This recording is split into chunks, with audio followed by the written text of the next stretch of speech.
Gérard Collomb qui veut ajouter à cette loi un volet radicalisation. Le volet radicalisation, il dit que ça va permettre de muter, je le cite, muter et radier un fonctionnaire radicalisé lorsqu'il exerce des missions de souveraineté ou un métier en lien avec la sécurité. Il y avait eu notamment ce débat autour des personnes radicalisées qui conduisent des bus de la RATP. Est-ce que vous êtes d'accord ou pas d'accord pour pouvoir muter ou radier, je cite, un fonctionnaire radicalisé?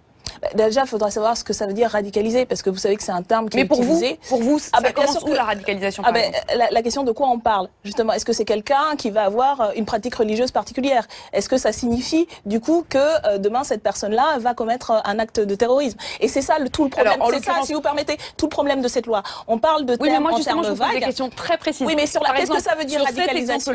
Qu'est-ce que ça veut dire radicalisation? Un instant là-dessus. Il y avait eu un débat, par exemple, sur le fait que certains conducteurs de bus refusaient de prendre le bus s'il avait été conduit précédemment par une femme. Oui. Est-ce que ça, vous estimez que ça veut dire qu'il est radicalisé?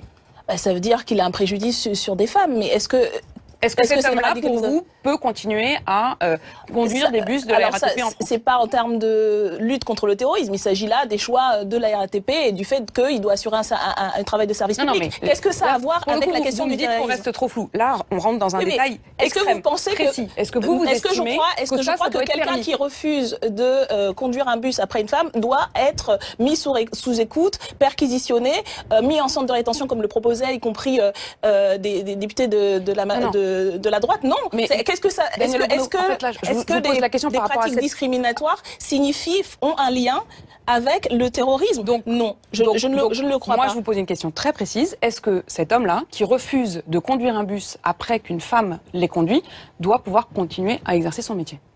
Écoutez, s'il manque à son devoir de service public, non. Mais ça ne veut pas dire pour autant que la personne doit être soumise à c'est pas un problème pour vous qu'il y ait des hommes qui aujourd'hui refusent de prendre leur job? Madame, qu'est-ce que ça a à voir avec la loi antiterroriste? Encore une fois, il y a énormément... Je vous le dis puisque c'est dans la loi antiterroriste, ce volet radicalisation. Oui, mais justement, les fonctionnaires radicalisés. C'est exactement pour cela que nous avions proposé et soutenu la motion de renvoi en commission. Qu'est-ce que ça veut dire radicaliser? Quelqu'un qui refuse ce que vous dites là, est-ce que c'est le signe d'une radicalisation qui signifie que cette personne doit être soumise à l'exception de l'état d'urgence tel qu'elle est dans la loi? Donc Daniel Obono, sur ce point très précis, vous estimez que ça n'est pas un signe de radicalisation? C'est un signe de discrimination.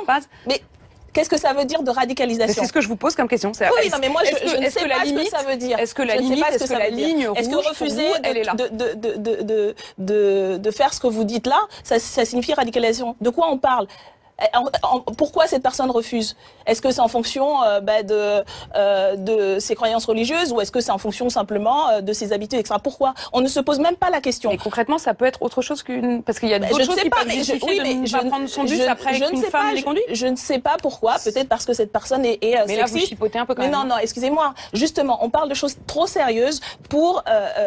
pour rester flou, comme vous l'êtes. Non, excusez-moi. Moi, je vous pose une question extrêmement précise et vous me dites, on ne sait pas de quoi on parle. Je pense qu'il y a des comportements sexistes. Voilà. Refuser de faire une chose parce qu'une femme l'a fait, c'est sexiste. Voilà. Mais ça n'a rien à voir avec la religion pour vous? On peut être sexiste et religieux ou pas croyant. Enfin, qu'est-ce que ça a à voir avec la religion? Qu'est-ce que le sexisme a à voir? Pour vous, ça n'a rien à voir. C'est un conducteur de bus qui veut pas prendre son bus parce qu'une femme l'a conduit juste avant. Est-ce que cette personne, vous ne m'avez pas demandé si cette personne est religieuse ou pas croyante? Mais est-ce que ça vous paraît pouvoir répondre à d'autres critères? Mais écoutez, je n'en sais rien. Vous parlez d'un cas. Pourquoi est-ce que vous parlez de la religion? Parce que c'est justement... Quel est le lien entre le sexisme et la religion? Est-ce que cette personne pourrait ne pas être religieux et croyant et être également sexiste? Oui. Est-ce que ces comportements est acceptable? Non. Et est-ce que ça veut dire que pour autant, cette personne doit être soumise à l'exemption de droit commun qui est aujourd'hui dans la loi? Non, pas automatiquement. Donc ce point-là de Gérard Collomb, qu'est-ce que ça veut dire la radicalisation? Vous le posez. Et s'il vous plaît, je voudrais revenir là-dessus parce que justement tout le problème de cette loi-là, et ce n'est pas juste la France insoumise qui le dit, excusez-moi de vous le rappeler, toutes les organisations de défense des droits humains le disent. Cette loi-là est une loi d'exception, notamment parce qu'elle s'appuie sur un certain nombre de concepts flous. La radicalisation n'est pas un concept scientifique suffisamment arrêté. C'est pourquoi ma question est extrêmement précise. Y compris